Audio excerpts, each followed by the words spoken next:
వైవిధ్యానికి care of caves, variety ఈవెంట్లు, వినూత్నమైన థీమ్స్. పూర్తి వివరాలకు చదవండి రేపటి సాక్షి దినపత్రిక. ముందు నుంచి చీమ సుత పోవద్దు అనేది కూటమి ఫాలసీ ఉన్నట్టున్నది. మనోడైతే చాలు ఏం చేసినా ఆపొద్దు, అదే అవతలడైతే పట్టుకపోయి లోపటేయాలి. ఇగో ఇదే పని మీద ఉన్నారు అక్కడ పోలీసులు. పెద్ద పెద్దోళ్ళని ఇడిచిపెట్టి పేదల మీద రుబాబు చూపెడుతున్నారు. అటు చూడండి ఒకసారి. ఊళ్ళ పొంటి పశువుల సంత జరిగినట్టు ఇక్కడ ఎడ్ల బండ్ల సంత ఏమన్నా జరుగుతున్నట్టే కొడుతున్నది. ఇసోంటి ఎడ్ల బండ్ల సంత మేమేడ చూడలే అనుకుంటుర్రా? ఇది సంత కాదు, అనంతపురం జిల్లా పామిడి పోలీస్ స్టేషన్.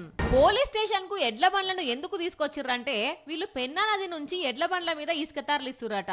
ఇసుక అంటే అది లీడర్లు చేసే వ్యాపారం. మీరెట్లా తరలిస్తారు అని లోకల్ గా ఉన్న లీడర్లు ఈ ఎడ్ల బండ్ల యజమానుల మీద పోలీసులకు ఫిర్యాదు చేయగానే సిఐ హుటాహుట్న పోయి 12 ఎద్దుల బండ్లను పట్టుకొని పోలీస్ స్టేషన్ కు తీసుకొచ్చి అందరి మీద కేసు నమోదు చేసిర్రు. ఈ 12 మందిని తహసీల్దార్ ముందు బైండ్ ఓవర్ చేసిర్రు. ఎద్దులు ఎండకి ఇట్లే ఉన్నాయి చూడండి, మీరు చూస్తున్నారు. 1 గంటైనా సిఎస్ఆర్ ఏమంటే ఎద్దులు బండ్లు ఇడేసి ఎద్దులు పట్టుకోమంటారు. మళ్ళీ సాయంత్రం మాట్లాడుతుంటాడు, ఏం మాట్లాడతారు ఎద్దులు ఈడ పట్టుకొని. పాపం రోజుకు 2-3 రోజులు టిప్పులు తిరగకపోతే గానీ ఇల్లు గడవదట వీళ్లకు. సూషిర్రానుల్లా ఎంత అన్యాయమో.